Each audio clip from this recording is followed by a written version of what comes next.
ওমানের মরুভূমিতে যেখানে কৃষি বা প্রাণী সম্পদ চাষের কথা কল্পনাতীত, সেখানে রচিত হয়েছে এক উদ্যমী উদ্যোক্তার সাফল্যগাথা। সাহসিকতা ও প্রযুক্তির সমন্বয়ে এক প্রবাসী বাংলাদেশি যুবক গড়ে তুলেছেন মাছের প্রজেক্ট এবং মুরগির ফার্ম। মরুর বুকে তার জীবিকার নতুন পথ উন্মোচনে উৎসাহ যোগাচ্ছে অনেককে। ওমান থেকে পলাশ সিলেট পাঠানো তথ্য ছবিতে ডেস্ক রিপোর্ট। ব্রাহ্মণবাড়িয়া জেলার বাঞ্চারামপুর থানার সাতবিলা গ্রামের মোশাররফ হোসেনের ছেলে মোহাম্মদ ইকবাল ভাগ্য পরিবর্তনের আশায় 2009 সালে পাড়ি জমান মরুর দেশ ওমানে।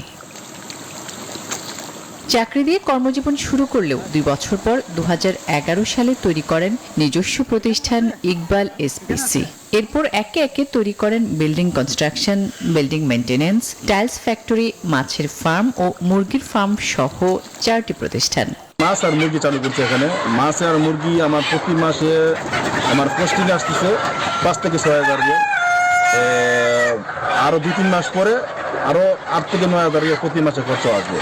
আমি ওমানের মাটিতে আমাদের বাংলাদেশির একটা নাম তুলে ধরবো, যে বাংলাদেশের একটা ব্যবসায়িক ওমানে শক্তের আরেক নাম, একদম ইউনিক স্ট্রাকচারাল ডিজাইনের কসমিক ডোর থেকে 50 বছরেরও বেশি। কসমিক ডোর ভালো একটা পজিশনে গেছে, ওইরকম চিন্তা ভাবনা মূল্য আমাদের বাংলাদেশে একটা ব্র্যান্ডের প্রয়োজন। তার এসব প্রতিষ্ঠানে কর্মসংস্থানের ব্যবস্থা করেছেন 4 শতাধিক বাংলাদেশির। আমার এখানে 400+ লোক কাজ করে। আমাদের প্ল্যান হচ্ছে আগামী বছরে আমাদের কোম্পানি থেকে 2 থেকে 3,000 লোক কাজ করবে। বাংলাদেশ সরকার যদি আমাদেরকে একটু সুযোগ করে দেয়, ভালো কিছু সুবিধা করে দেয়, বা আমরা বড় ধরনের একটা জায়গা সরকারের মাধ্যমে পাইতে পারি, তাহলে আমরা বড় কিছু করার সুযোগ আমাদের আরও সামনে রুচি আছে।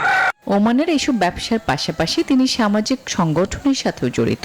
বিভিন্ন দুর্ভোগ দুর্দশায় প্রবাসীদের পাশে থাকেন সফল এই রেমিটেন্স যোদ্ধা।